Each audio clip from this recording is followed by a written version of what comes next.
السلام علیکم ورحمۃ اللہ وبرکاتہ۔ الحمدللہ کفا وسلام علی عبادہ الذین اصطفیٰ، اما بعد۔ محترم ناظرین کرام، آسان درس قرآن کے اندر آج 8ویں پارے کا پہلا رکوع ہے۔ الحمدللہ 8واں پارہ شروع ہو رہا ہے، جس کے اندر 11 آیتیں ہیں، آیت نمبر 111 سے آیت نمبر 121 تک، سورہ نام سورہ نمبر 6 کے اندر۔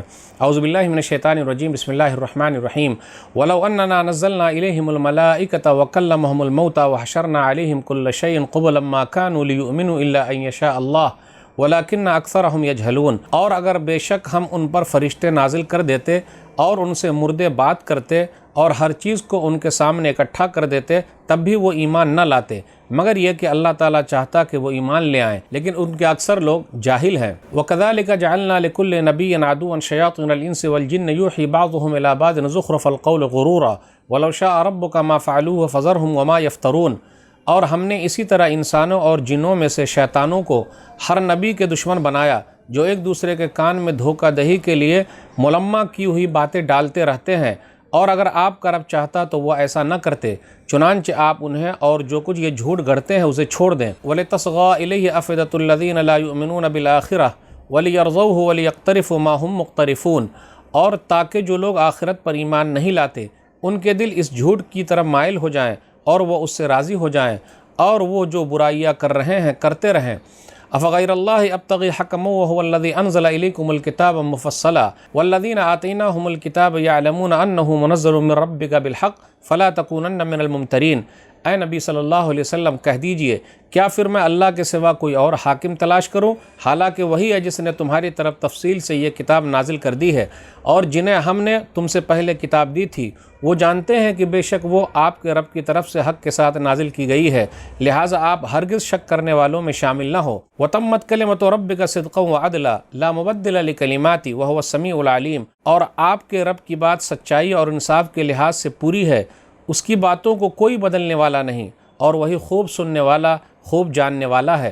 وَإِن تُطِعْ أَكْثَرَ مَنْ فِي الْأَرْضِ يُضِلُّوكَ عَنْ سَبِيلِ اللَّهِ إِن يَتَّبِعُونَ إِلَّا الظَّنَّ وَإِنْ هُمْ إِلَّا يَخْرُصُونَ۔ اور اگر آپ زمین پر بسنے والوں کی اکثریت کی پیروی کریں گے تو وہ آپ کو اللہ کے راستے سے گمراہ کر دیں گے، وہ تو صرف گمان یعنی خیال کی پیروی کرتے ہیں اور بس اٹکل کے تیر چلاتے ہیں۔ إِنَّ رَبَّكَ هُوَ أَعْلَمُ مَنْ يَضِلُّ عَنْ سَبِيلِهِ وَهُوَ أَعْلَمُ بِالْمُهْتَدِينَ۔ بے شک آپ کا رب اسے خوب جانتا ہے جو اس کے راستے سے گمراہ ہو چکا ہے، اور وہ ہدایت یافتہ لوگوں کو بھی خوب جانتا ہے۔ فَكُلُوا مِمَّا ذُكِرَ اسْمُ اللَّهِ عَلَيْهِ إِن كُنتُم بِآيَاتِهِ مُؤْمِنِينَ۔ چنانچہ تم اس جانور کا گوشت کھاؤ جن پر اللہ کا نام لیا گیا ہو، جو بسم اللہ سے ذبح کیا گیا ہو، اگر تم اس کی آیتوں پر ایمان رکھتے ہو۔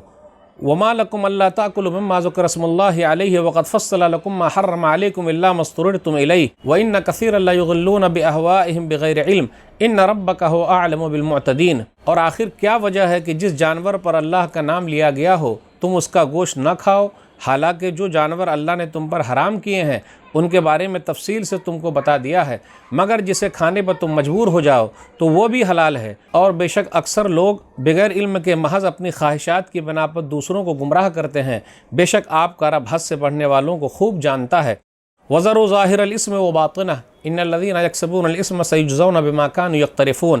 اور ظاہری اور پوشیدہ ہر طرح کا گناہ چھوڑ دو، بے شک جو لوگ گناہ کرتے ہیں عنقریب وہ اپنے کیے کی سزا پائیں گے۔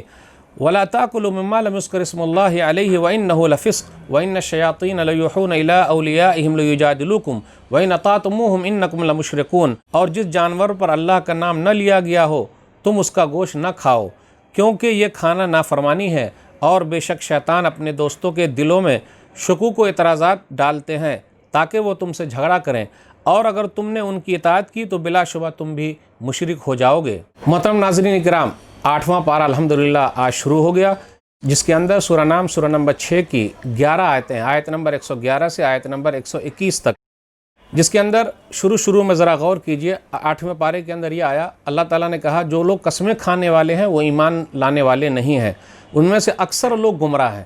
اب قرآن کریم کا انداز دیکھیے، قرآن کریم کا انداز یہ ہے کہ اکثر لوگ جاہل ہیں، اکثر لوگ نہیں جانتے، تو اگر ہم اور آپ زیادہ لوگوں کے پیچھے چلیں گے تو اکثر لوگ تو گمراہ ہیں، تو ہمیں اور آپ کو گمراہ کر دیں گے۔ اس لیے یہ دلیل کبھی بھی نہیں دینا چاہیے کہ زیادہ جو لوگ کر رہے ہیں وہ حق پر ہے۔ زیادہ ہونا حق پر ہونے کی دلیل نہیں ہے، صحیح بات پر عمل کرنا یہ حق پر ہونے کی دلیل ہے۔ پھر اس کے بعد آگے بیان کیا جاتا ہے آیت نمبر 114 115 پر غور کیجئے، اللہ ہی بہترین حاکم ہے، افغیر اللہ ابتغی حکما، تو اللہ کے علاوہ کون ہے جو بہترین فیصلہ کرے؟ اللہ کے علاوہ کوئی بھی بہترین فیصلہ کرنے والا ہے ہی نہیں۔ آیت نمبر 116 اور 117 پر غور کیجئے، وَإِن تُطِعْ أَكْثَرَ مَنْ فِي الْأَرْضِ يُضِلُّوكَ عَنْ سَبِيلِ اللَّهِ إِن يَتَّبِعُونَ إِلَّا الظَّنَّ وَإِنْ هُمْ إِلَّا يَخْرُصُونَ، اور اگر آپ زمین کے زیادہ لوگوں کے پیچھے چلیں گے تو وہ لوگ آپ کو گمراہ کر دیں گے، اللہ کے راستے سے وہ لوگ بھٹکا دیں گے، کیونکہ وہ لوگ اٹکل پچھو پر عمل کر رہے ہیں۔ تو اسے یہ پتہ چلا زیادہ جو لوگ دنیا کے اندر ہیں وہ سیدھے راستے پر نہیں ہے۔ تو ہمیں اور آپ کو کبھی بھی یہ دلیل بالکل نہیں دینی چاہیے کہ زیادہ جو لوگ عمل کر رہے ہیں وہی حق پر ہے، جی نہیں، کم بھی ہو سکتے۔ اللہ کے ہاں کوالٹی چلتی ہے، کوانٹیٹی نہیں چلتی، زیادتی نہیں چلتی، ہاں کوالٹی چلتی ہے، کون عمل کر رہا ہے۔ پوری دنیا میں اگر ایک آدمی بھی توحید پر عمل کر رہا ہے تو اللہ تعالیٰ اس دنیا کو رکھے گا، پورے لوگ مخالف ہو جائیں تو اللہ کو اس کی کوئی پرواہ نہیں ہے۔ پھر آگے یہ بیان کیا جاتا ہے آیت نمبر 118 119 پر غور کیجئے، اللہ کے نام کا ذبیحہ حلال ہے، بسم اللہ کر کے ذبح کرنا ہے۔ مجبوری میں کچھ چیزیں ایسی ہے کہ اگر وہ حرام بھی ہے تو مجبوری میں جائز ہو جاتی ہے جان بچانے کے لیے، نہ کہ جان بنانے کے لیے۔ کبھی کبھی آدمی مجبور ہو جاتا ہے اور واقعی ایسی مجبوری ہے جو مجبوری نظر آتی ہے، تو اپنی جان کو بچانے کے لیے حرام چیز کا بھی استعمال ہو سکتا ہے۔ اگر جان بنانے کے لیے استعمال کیجیے گا تو اسلام کے اندر وہ چیز جائز نہیں ہے۔ سورہ نام سورہ نمبر 6 آیت نمبر 119، وَقَدْ فَصَّلَ لَكُمْ مَا حَرَّمَ عَلَيْكُمْ إِلَّا مَا اضْطُرِرْتُمْ إِلَيْهِ، کہ اللہ تعالیٰ نے حرام چیزیں کھول کھول کر بیان کر دی ہے مگر جس کی طرف تم لوگ مجبور ہو گئے۔ اسے یہ پتہ چلا کبھی کبھی مجبوری میں آدمی کے ساتھ بہت ساری پریشانی آ جاتی ہے۔ یہ آیت نمبر 119 ہے سورہ نام سورہ نمبر 6 کے اندر۔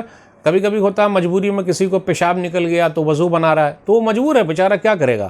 تو آخری وقت میں وضو بنائے اور نماز میں داخل ہو جائے۔ کبھی کبھی کچھ لوگوں کو لگتا ہے کہ ایک قطرہ گر گیا، تو بھائی یقین کرے اور اس کے بعد وضو بنائے اور آخری مرحلے میں نماز کے اندر داخل ہو۔ تو شک کی چیزوں کو چھوڑ دینا ہے، یقین پیدا کرنا ہے۔ واقعی اگر مجبوری ہے تو حرام چیز کھانے کی جان بچانے کے لیے وقتی طور پہ اجازت دی گئی ہے۔ تو آج کے درس میں بس اتنا ہی۔ اللہ سے دعا ہے کہ اللہ تعالی ہم لوگوں کو قرآن کریم کو پڑھنے، سمجھنے، عمل کرنے اور لوگوں تک پہنچانے کی توفیق دے، آمین۔ والسلام علیکم ورحمۃ اللہ وبرکاتہ۔